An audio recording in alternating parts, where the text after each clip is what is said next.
Hey, how's it going? Good. Hey, how are you? Good. I'm here with Brent Fatticci, the Chief Operating Officer for Compliance at Wells Fargo. So we started back in the day at Wachovia back in 2005, which is now part of Wells Fargo, in the internal audit group. I guess we were audit associates back then. That's right. A while ago now. Yeah. Yep. And you had a little bit of a non-traditional start. Tell us about that.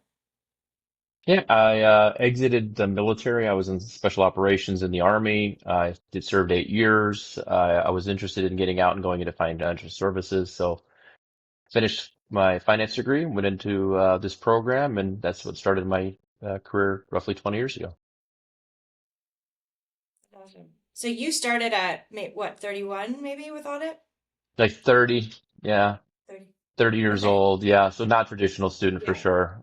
Uncle With a Brent, bunch I of think like, people refer to me as. yeah, Uncle Brent, with a bunch of 21, 22-year-olds, myself included. Yeah, that's right. And what was your sort of experience of, you came out, you were married, you had a baby. Um, Yeah. as you said, you'd been in the military, then you'd gone back and completed your 4-year degree, and you were starting with a bunch of kids who basically just came out of college. And I know I was not in my most serious mindset at that point, and probably a lot of us were not. So what was that like, that experience? I was very focused by that point. I had been through my 20s. I had, swapped, blundered, did all those other things prior to that. But when I was in the military, a lot of the people were younger too. I went in a little bit older, and so I was around a lot of the, late teen 20 somethings for a long time, and so it wasn't something that was really that different. I think the only difference was is that I was very focused, motivated after having a pseudo career and moving into this next phase of life.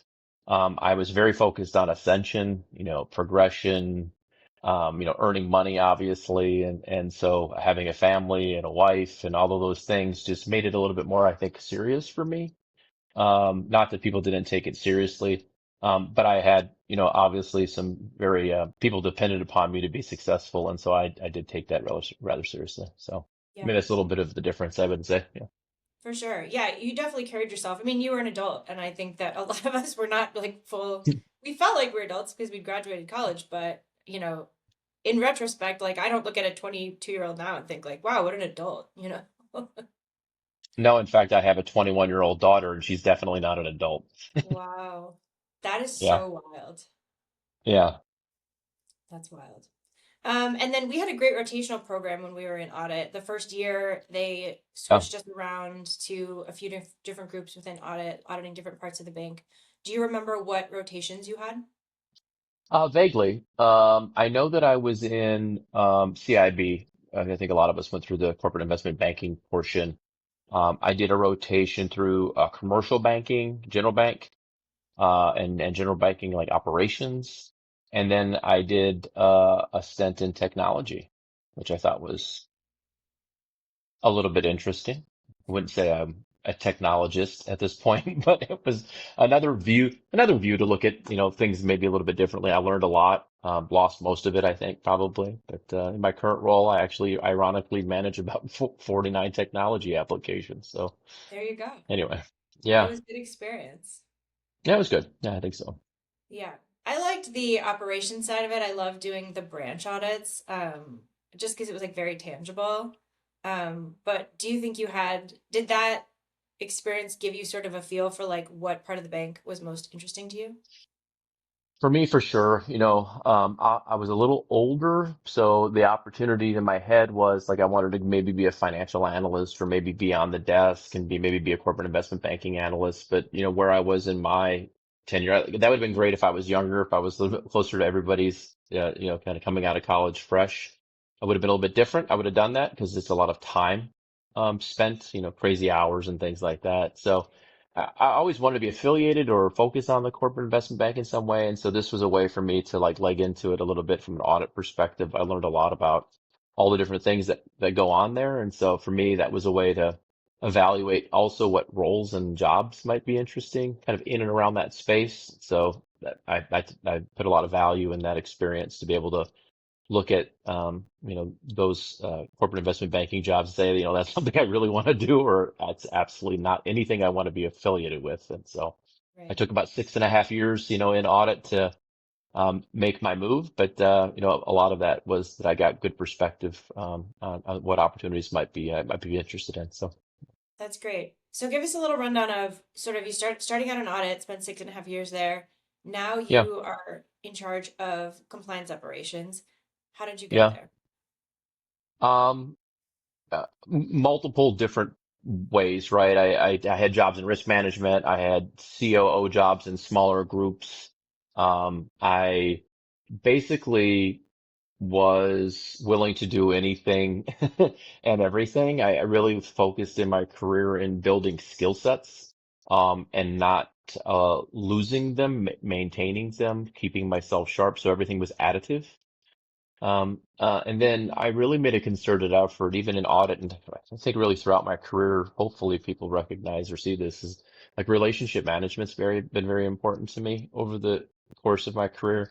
There's people that I work with, even in internal audit. I mean, we're talking today, people that Right. I maintained relationships with over a long period of time, and it's not for the sake of me needing something necessarily, but it has proven to be helpful that when I did need something, I could pick up the phone, I could call somebody in another group. Now we've, traversed and navigated to different parts of the organization and things like that. And, that relationship management element to me is something that we don't maybe focus on enough, Totally. but has proven to me to be fruitful. I can pick up the phone and call very senior people at a drop of the hat, and it's somebody that used to do CFA flashcards with me as they were studying for their tests, that kind of thing back in, 20 years ago. Oh wow. So a lot of value in that. And then, Yeah. Perfect. sometimes doing the things that nobody else wanted to do, like being willing to say yes to things that taking risks, doing some grunt work, doing things that we just frankly were not palatable to a lot of people, and you're saying, hey, it's a learning opportunity. I'll take it. And then I love kind of that. as I navigated, the other thing that I traversed the organization by applying was a little bit more of the, I didn't jump for roles just for money's sake or just jumping for jumping's sake. One of our old bosses, shared with me, something that I have heard before, and I apply it regularly is, don't ever run from something, only run to something. So basically, if you're in a bad environment, don't just jump for jumping's sake, but go after opportunities that you would take in ordinary circumstances. And I think that's proven to help me avoid some pitfalls and some possibly terrible opportunities that I would have been jumping out of the frying pan and into the fire. And so, being a little bit judicious and prudent about what opportunities you do take and who you work for, I think has helped. Totally. I love that. Yeah, and on the relationship management side, I mean, I definitely witnessed you, and I think, I was at Wachovia for 3 years.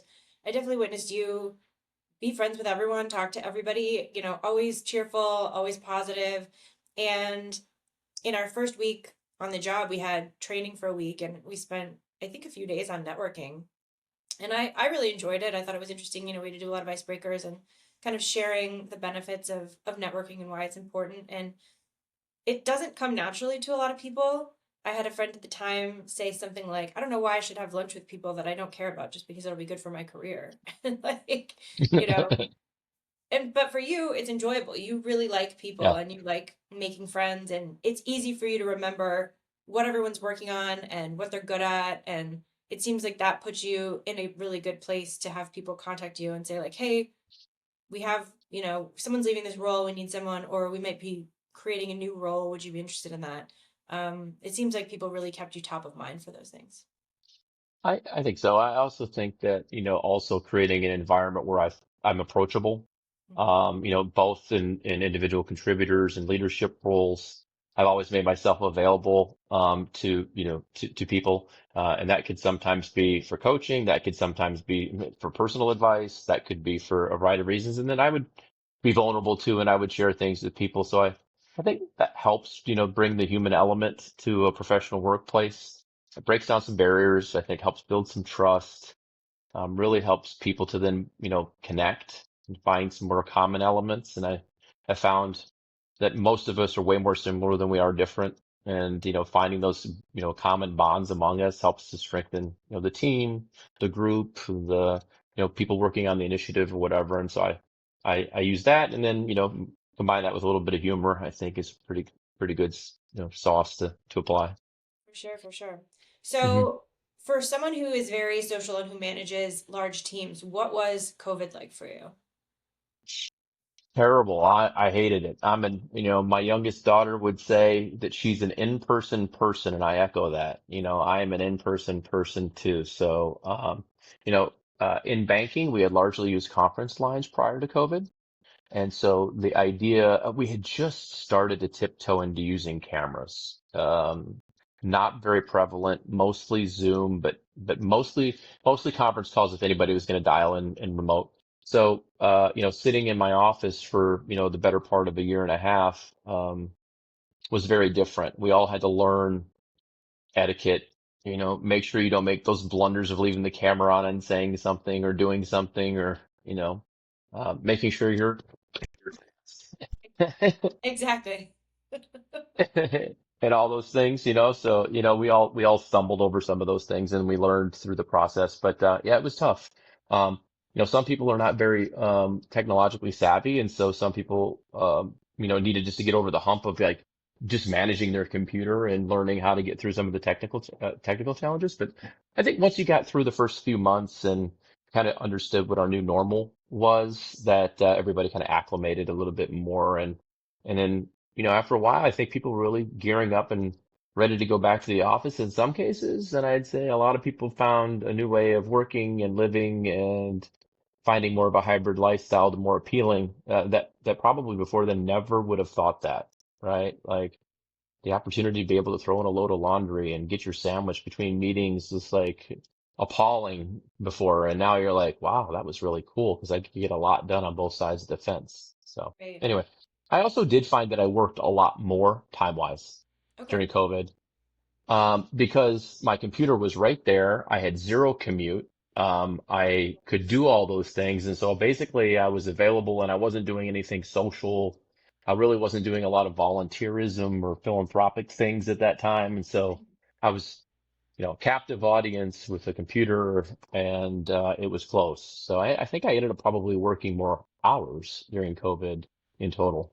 Yeah, I do like that aspect of Interestingly. it because I have a little bit of ADHD. So when I am in an office setting, a lot of audit and compliance jobs that I've done or consulting jobs, you're on site with a client, you've got six people in a conference room. And to me, it's really hard to stay focused when there's so much going on. And just also back in our days, like when we were in Charlotte and like you go to lunch every day, you walk around town and like sit with people and have lunch and hang out, and there's a lot of Right. distractions. So I do kind of like when I'm home that there aren't any distractions. I can do my work, but it is, you do miss that social aspect of it. Yeah. I'm in the office now roughly 4 or 5 days a week. Okay. So What is the yeah, standard kind of now for Wells kind of back Fargo? 3 days a week. 3 days a week. Okay. Um, yeah, yeah. Okay. Yeah. So, but my boss and I sit close together, near each other or whatever. And so she likes the fact that I'm easily accessible. And There you so I go. come in more often. Yeah. Yeah. And you don't have too long of a commute, correct? No, it's like 18 to 20 minutes, That's really great. that nowhere near what a lot of people that work for us in like the upper Northeast do in terms of New Jersey, New York, and things like that. So, Right, right. That's awesome. And another kind of period of difficulty. You were with the bank, mhm. Wachovia in 2008. Yeah.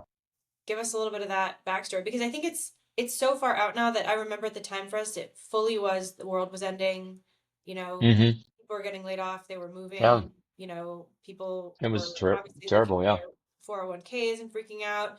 But now we've had so many Yeah. things happen since then that it's not in people's recent memory as much, but take us back to 2008. Yeah. 2008, run on the bank, shuttered our doors. We were up for the bidding, and, you know, we were in audit. We hadn't been there that long, or I was in audit and hadn't been there that long. And, we realized at that point that our jobs are probably on the line in some shape, fashion, or form, right? Like you're the one that's the acquisition target. So we know how that goes. And so when Citigroup came in and made the initial bid, or was trying to figure out what they were going to do if they acquired us, that was going to be a little bit of kind of a butcher room scenario where they were going to sever off limbs and legs and stuff like that of the organization and weren't going to keep us intact. So that was a little bit of a worst case scenario, I think, for most of us. We were, I think, glad to see Wells Fargo, enter into the equation. We had always talked about the synergies that Wachovia and Wells Fargo would have, West Coast presence largely, East Coast presence for Wachovia largely, the combination of the two would be good. Culturally, we thought there was more similarities than eventually we realized there were, but it seemed like it was a good mix. And ultimately, I'm very glad that Wells Fargo did prevail in purchasing Wachovia. And I But when we were in training, we did a case study about, if we were to merge or acquire another bank. And I that's remember right. the kids in our class were coming at it from the perspective of Wachovia buying Wells Fargo, which I felt, because I was born on the West Yeah. Coast, so I felt like, maybe it would be more of equals, but it was interesting to then see it be the other way around. Yeah, agree. I don't think anybody that was at Wachovia at that point in time was thinking that we would be an acquisition target. We No, for had sure. been acquiring for so long, it was First Union bought Wachovia. We had, a South Trust purchase and I mean, there was been a lot of like legacy acquisitions for Wachovia till that point. And Right. so the fact that they would be on the reverse side of that transaction, eventually was not something I don't think they contemplated. And the other thing you mentioned, people were not prepared for that. The employees of Wachovia, a lot of them very, steep deep in the company stock. Um, a lot of them lost their retirements. I mean, it was really hard for a lot of people that were probably further along in their career with a little ability to recoup that were, steep deep in, kind of single name Wachovia stock. I mean, their stock rights turned to like 1/270th worth of value, basically like liquidated down to nothing if they held it. 401ks, at that time, just market wide, depleted significantly. And so, yeah, a lot of hardship, a lot of hard stories, but a lot of good lessons, I think, in that for a lot of people. That, I've obviously, been through that experience now and learned from that.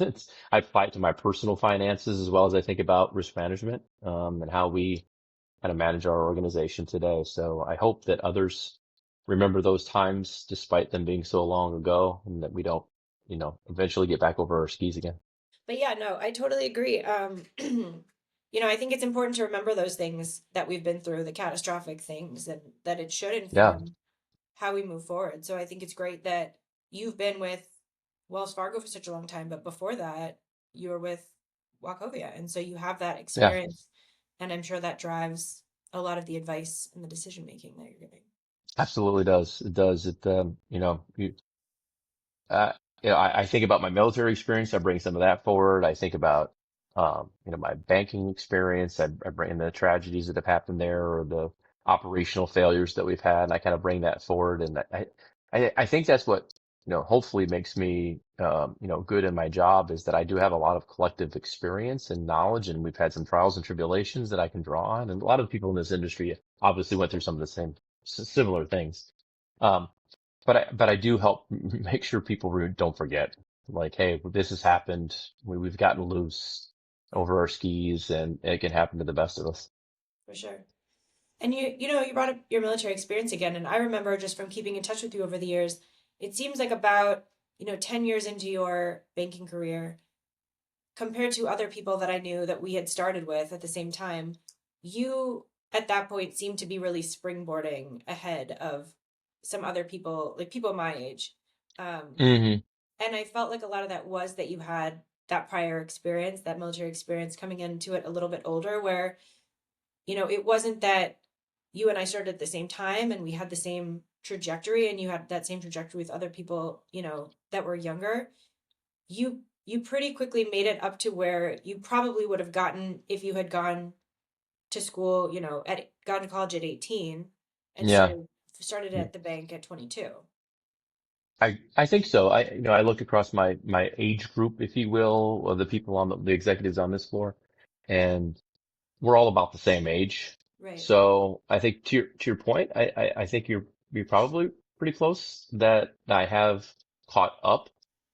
I'd say there's a few people that I know they're probably a little further ahead than me and descended faster, but I'd say on par, at least caught up. Oh, we all have that. I, I, I think some of it is the military background and just the starting point from when I started. Yeah, I was just very driven. I had a purpose, and that purpose was, to make a career of this and to be successful. And so I really poured myself into my work and my job, and I wasn't really focused on social activities or, any of the other things that were going on. So I think that helped. I also fostered really good relationships with a number of my bosses that were huge advocates, I think, for me professionally, that, played key roles in helping me to be able to traverse, you know, internal roles, but also starting to help me traverse to external opportunities too. So, I wouldn't say it's all just me and anything that I did just solely unto myself. I think there's a lot of people obviously that helped pave ways for me, create opportunities for learning and skill building. And that too, I think also helped me to be able to ascend. I think all of that is backstopped by they provided me the opportunity and I delivered on those obligations, so I think there's all of us have this need to be able to show up when we need to be able to deliver something. Then if you do that repetitively, then you develop a good reputation, then you're sought after for other things. So I think that's just kind of the summation of maybe how my career has evolved. That's great. But I think it's good for people to hear because I think there's a tendency to think, we all always feel like we missed the boat on something or, we're too late on something or we won't be able to catch up. And I think that it's never too late. This is my first recording after the Super Bowl. And, the Eagles defensive coordinator, Vic Fangio, won his first Super Bowl at 66, which is incredible. Yeah, right. So go birds. I know, go birds, right? I know. Yeah. But yeah, I think it is important for people to remember that it's never too late and we can always leverage our prior experience even if we don't follow the sort of ABC path that a lot of people take. You can springboard around and still get to somewhere amazing. Yeah, one of the things that recently has been said by my boss, who's the chief compliance officer. She's pretty outstanding. We talked about the opportunities of like horizontal movement, so like as you find opportunities, in the organization, but they're at the same level, but they're covering a completely different area that in a lot of cases, not all, but in a lot of cases, that horizontal move can provide you one, incremental skill sets that you augment your skill sets to, but also visibility, from and to other people Right. that you wouldn't have come in contact with. And that's also proven to be beneficial to me too, is, chasing, skills, and, building your, professional acumen in certain, competencies that sometimes it's not about the money, it's about that. And so you'll do a lateral for that sake and purpose. And sometimes when you go, you bump your head here, but when you go sideways, it allows you to ascend. Um, and that's happened a couple times to me, I would say. And I think there's value in looking at where those opportunities exist. Right. Was there a role that before you took it you weren't sure if you were going to like it or if it would be the best idea? I I haven't taken a role willfully that was that case, but I've been voluntold for roles Okay. that I was like, what am I getting myself into? Um, yeah, I did a regulatory kind of related something or other that I was tapped to focus on, and it took all of my patience, grace, and professionalism to grin and bear it through that particular thing. But honestly, um, you know, I think on the back end of it, once all the painful work and long hours and all this stuff that I thought was going to happen, which was true, happened.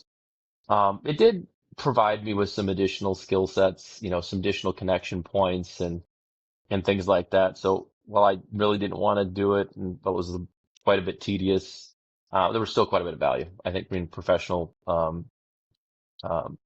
credits, if you will, that came out of doing that work. So Right. But yeah, that's great. And it goes back to you saying, you put your head down and you do things even if it's not that interesting, just make yourself available, get the work done. That's great advice. And exactly. Yeah, yeah. You've also done a lot of recruiting over the years, new I hires from have. college. What advice would you give for students who are coming up looking for their first full-time jobs? What are you looking for from the Yeah. bank as an employer? I mean, we're looking for people that are eager. I've always said I'd rather take a 3.0 GPA that is highly engaging, willing to do anything, is a team player versus a 4.0 that puts their nose in a book and knows a lot but can't apply it. So, like, generally, as you know, in all the type of recruiting that I've done in risk management and audit and all these other places, that's just been true, right? I need really strong team players, player coach type people that can help to lead people, lead themselves, and deliver and execute. They don't think too much of themselves. Arrogance is one of my pet peeves. Um, people that just really wanted to do well. They want to do well for themselves. They want to do well for the team. Combined success is their success, and those are kind of people I'm looking after, right? So, Yep. um, or going after. So that's kind of been true throughout, like in all those different kind of recruitment type activities that I've done over the years, whether it's veterans, whether it's college hires, whether any of those, um, those things are true. Yeah. I Yeah. remember a story after I'd gotten the job, one of the people I interviewed with told me the story that um, you know, at the time for audit especially, they were hiring such a big, analyst class every year, and they were saying, they would give job offers out and not everyone would accept them because at the time it was a very good job market. I remember people that I was Yeah. graduating with getting 2 and 3 job offers and like picking which one they wanted, which has not always been a luxury. Um, Right. and I was an English major, and so they were sort of like, "What are you doing here?" But a friend of mine had told me that there was a lot of travel involved, and that's something that I was interested in. So I got referred in, but I remember the head of audit at the time kind of mulling over and saying like, "Well, we get a lot of business students and teach them how to write. I guess we could take a an English major and teach her the business side." And they were kind of thinking about giving me the role, and one of the guys said, I looked at him and pointed at him and I said, "If you offer me this job, I will take it." Because they were really tired of giving out offers, to people and then having them Yeah. not accept it. And that, he said, was the tipping point of why they went with me, because I was like, You're not going to give an offer and waste your time and have to bring in There you five more go. people to get this I one like the role." assertiveness. Right. Yeah. I like the assertiveness. That's great. Yeah. Which I didn't remember doing it exactly that way, but that was how you remember. Yeah. Like, I Yeah. will take, if you give me this job, I will take it. It was way more baller when you did it in your head, right? I thought it was like more demure when I did it in my head, but he said I like reached across the table and like pointed in his face. So, Yeah, that's awesome. but he laughed about it. They thought it was funny, and it was an interesting role. Okay, so we've talked about your corporate career, some of your military career. By all accounts, you're a pretty manly guy, but you're also a girl dad, and that has informed a lot of your life and your extracurriculars, including an upcoming philanthropic opportunity that you have. So tell us a little bit about that. Sure. So yeah, I mean, from that perspective, I am very involved in the community. I have already talked about my veteran stuff, and I'm very engaged in veteran stuff in the community. But the other area that I focus on is really focused on helping lift women out of poverty and help provide them with job skills and get them kind of placed into the job market to be self-sustaining, help them and their families. And Dress for Success is the organization that I've been supporting for a number of years now. And I've supported them in a number of ways over the years. Those of you that know my name could go out there and do a Google search and could find me in a pair of high heels potentially. And I did a high heel stiletto swagger event for that organization one year, which was fun. Well, actually, I did it 5 years, so it wasn't just one year. So it was That was really fun, fun. but that was yeah, so much so I did it again and again and again. I can strangely walk in 6-inch stilettos better than most men. There you go. Um, yeah, I know. Who would have thought? And so anyway, the proceeds of the fundraising of that went to Dress for Success's operations and things like that, and then obviously helped support the programs to help the women that we're focused on. There's a couple of other events that we've done, but this year, I got roped in through the Charlotte Ballet. They called me on a Friday and they said, "Would you want to go do Dancing with the Stars Charlotte Gala. It's very simply kind of same concept as Dancing with the Stars that you see on the TV show. They pair you with a dancer, professional dancer. This one's paired from the Charlotte Ballet. So I have a young ballet company dancer that's my partner, Carson, and we all the groups get to pick one nonprofit that also benefit from the fundraising event. So part of the proceeds go to the Charlotte Ballet, and then part of the proceeds from us go to the nonprofit, which I picked Dress for Success again. So on March 1st, I will be on stage in front of thousands of people dancing. Obviously, we've got a 3 minute and 10-second routine that is in the throes of being polished. I'm, working on smiling, extending my hands, all of these finishing touches that Carson is applying to, this old man's dancing. There you go. But it's going to be Connection. You fun. got your It's going to be, connection. yeah, it's going to be fun.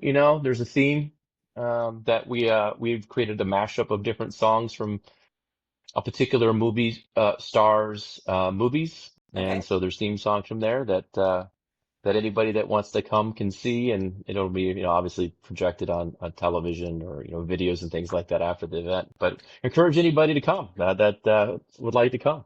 That's great. And are you doing a particular style of dance or are you combining different genres? It's a whole bunch of different genres. So Carson is 20, and so Carson likes to do ballet all the time. So she wants to do a little bit of ballet during this. So there's like maybe one or two moves that are really more kind of ballet oriented. Yeah. Otherwise, we're doing probably a combination of jazz, a little bit of hip hop, actually quite a bit of hip hop, and then a little bit of ballroom. Okay. So yeah, it's truly a mashup of it's three different songs and multiple different dance styles. That's very exciting. Yeah, Are there going to be any it's lifts? there's lifts and flips and pivots What? and turns and twists and you got it. This Yeah, is crazy. I know. Who would have thought? Yeah. Now, elegance, I'm not sure about, but we're working on that. Okay.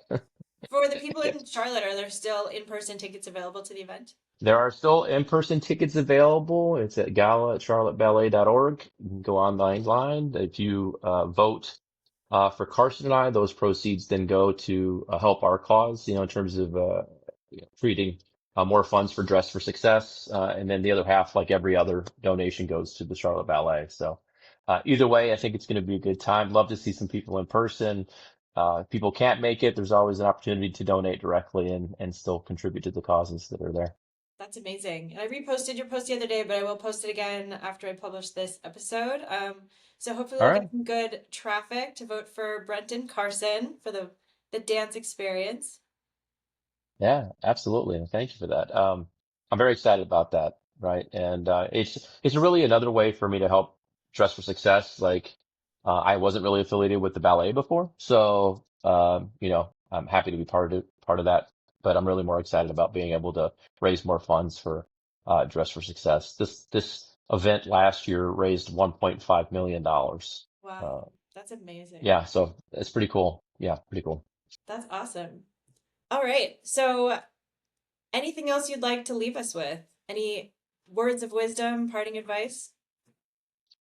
No words of wisdom, but one of the things I would say is, Dana, thank you for asking me to do this. I think this is really cool. I'm very proud of you. We've stayed connected for so many years. You're one of the first people that I met when we kind of joined up in the associate program. We've maintained a relationship over the valleys and hills and, different roles and things like that. I'm really excited, for all the things that you're doing and the people that you're touching through this program. So thanks for the opportunity to be able to join you guys today. Thank you so And, much.